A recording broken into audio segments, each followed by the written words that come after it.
Guys ഉണ്ടാക്കി കഴിഞ്ഞു. ദേണ്ടേ train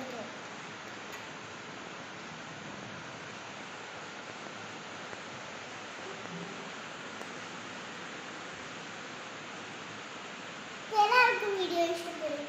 share ചെയ്യണം, സബ്സ്ക്രൈബ് ചെയ്യണം. തൊട്ടടുത്തുള്ള ലിങ്കിലേക്ക് കാണാം. എല്ലാവർക്കും ബൈ ബൈ.